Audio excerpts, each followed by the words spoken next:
Wall Street Journal today, June 30th, 2021.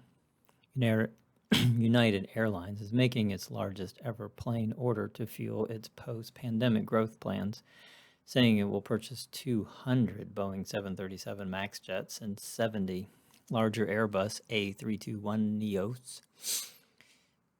Didi priced its IPO at $14, setting the stage for Chinese ride-hailing company to begin trading Wednesday after it made a lightning-fast pitch to potential investors. Stocks edge higher, with the S&P 500 and Nasdaq closing at records and the Dow Industrials registering a slight gain. Intel has delayed production of one of the newest chips to improve performance, the first significant product setback under new CEO Pat Gelsinger. Declan Kelly resigned as chairman of CEO of the global consulting firm Teneo following reports of drunken misbehavior at the charity event last month.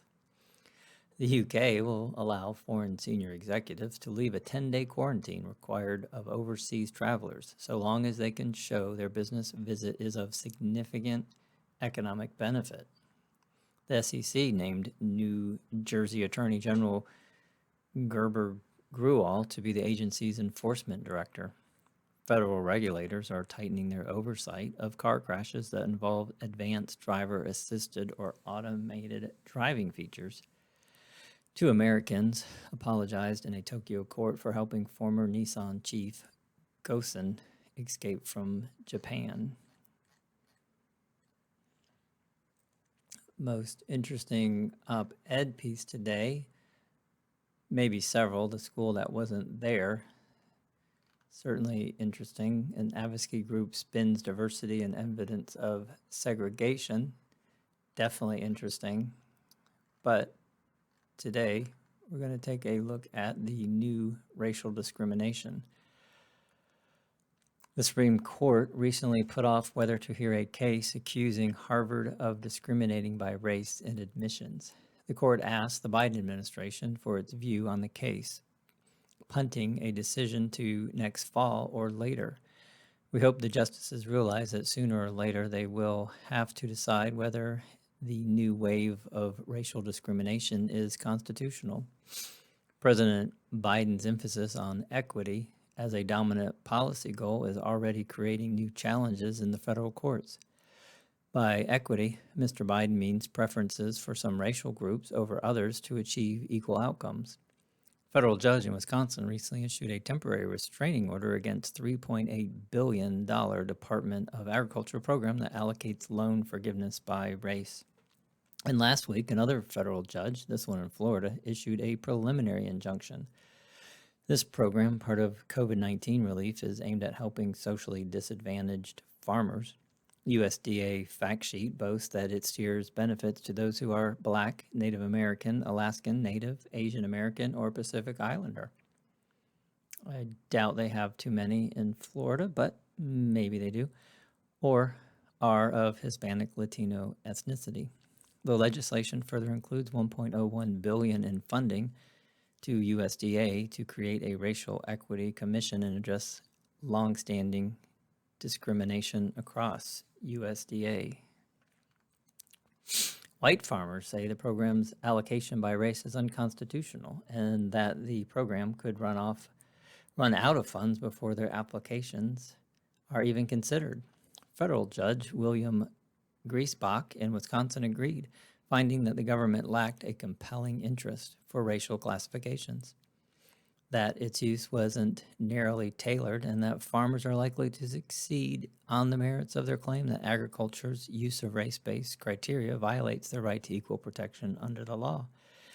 Meanwhile, 2 other federal courts have ruled against the SBA program to distribute restaurant revitalization funds by race. Women and racial minorities were given priority in the first 21 days, sending everyone else to the back of the line.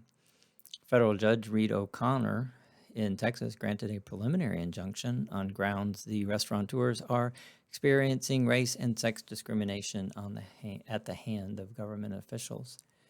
The Sixth Circuit Court of Appeals has granted preliminary injunction in a separate case Mr. Biden sells his agenda as taking America into the future, but allocating government funds to privileges by race is a step back to the uglier past. It moves away from the ideal espoused by Martin Luther King Jr. that Americans should be judged by their character, not their skin color. Instead, it adopts a system of racial preferences like Malaysia's that favors ethnic Malays over their groups, especially ethnic Chinese. If applied on the scale Mr. Biden hopes, America would become a nation of groups competing for racial spoils and defining outcomes rather than seeking equal opportunity for everyone. The ruling against the SBA, the Sixth Circuit cited Richmond versus Croson, 1989, in which the Supreme Court struck down a Richmond, Virginia program that reserved 30% of any city's construction contracts to minority businesses. Justice Sandro de O'Connell wrote for the majority that the Constitution's Equal Protection Clause demands strict scrutiny for judging governmental racial classifications, and that broad justifications based on past discrimination aren't enough. Strict scrutiny requires that the government have a compelling interest for discriminating by race, and that it must use the least restrictive means to achieve that interest. If left restrictive ways can achieve the same purpose, the policy fails. By this standard, it's hard to see Mr. Biden's race-based equity plans prevailing in court.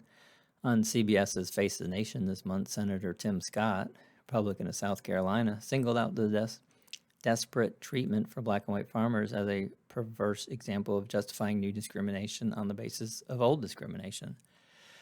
The Harvard case doesn't involve divvying up government aid by race, but the use of racial classifications to discriminate against Asian Americans in admissions is the same violation of constitutional principles.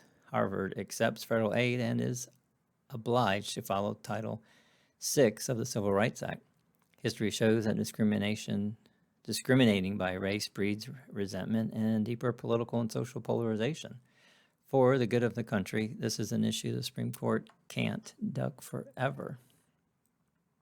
It's an interesting opinion article by the Wall Street Journal. I tend to be more simplistic in my thought. If I have two children, one gets $1 million when that child reaches 18 and the other one gets nothing. 10 years from now, the one has 10 million and the other has still nothing. And they're currently going through very hard times. Clearly, I would not look to make them receive the same benefit equal. Would not give $1,000 to each child equally. Although I wouldn't do it all, like the article says. Each child could have the $1,000, but certainly the one child has always struggled, still has some need to be on the same equitable level of the other child. And that really is the question. How do we do that in America? We have one child that got substantially less than the other child, and to this day, they are still completely unequitable in their wealth, their schooling, health care, etc.